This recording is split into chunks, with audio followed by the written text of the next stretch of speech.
السلام عليكم ورحمة الله وبركاته. وعشر كيني لبعض programming كوركي لبعض كل كوركي لبعض ما تروح نقوليها calculation اسمه gain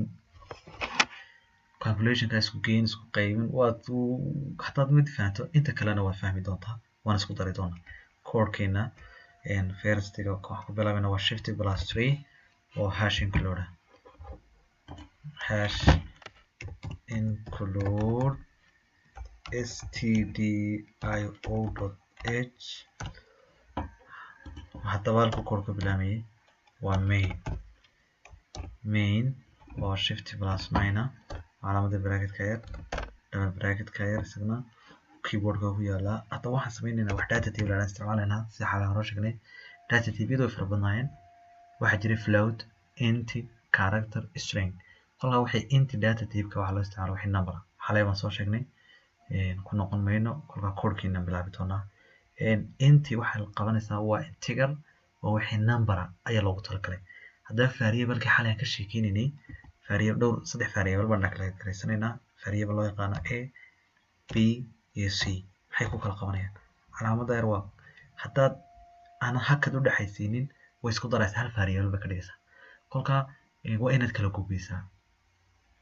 hakadkaas wuxuu qabanaya inuu sheegay uu kala gudbinayo terminator kan isticmaal loo yaqaan semicolon inuu sheegaas dhamaado ku sheegaya way hadaba in variable-ka in value ku assign gareyna loo baahan in aanu dhiibno number-ka ay helayaan waxay haysaa 10 semicolon maxay qabanaysaa inuu daas waxay haysay dhamaatay b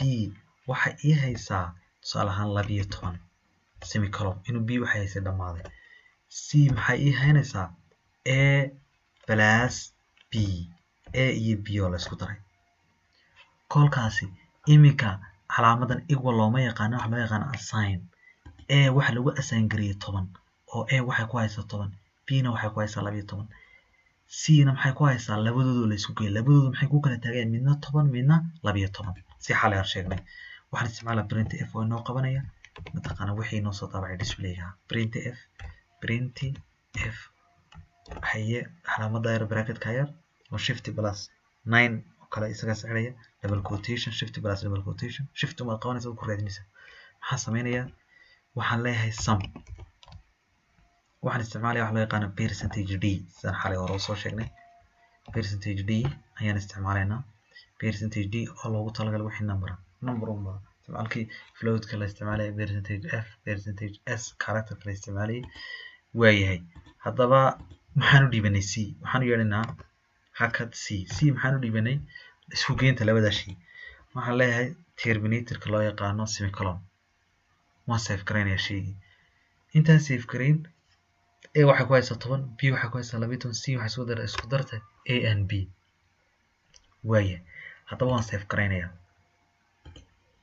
save waxa ku qoraya sum oo kale sum.c isku geyn waan ran gareynayaa run baan taabanaya isku geynta labadii shay ku saaraysa casharkeena halkaas ku joojinayna koodhkeeni labaad haddaan kala jar ka dhigayno intan uma soo qaadanaynaa halkan waan dhiganaynaa halkan waan minus ka dhiganaynaa sida uma wadaynaa save ma lahay waka minus haddaan waxaan isticmaalay waxa loo yaqaan backslash n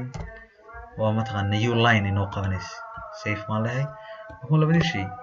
waka labada 12 baa laga jaray minus soo baxaysa halkaas sidaas aan u wadaynaa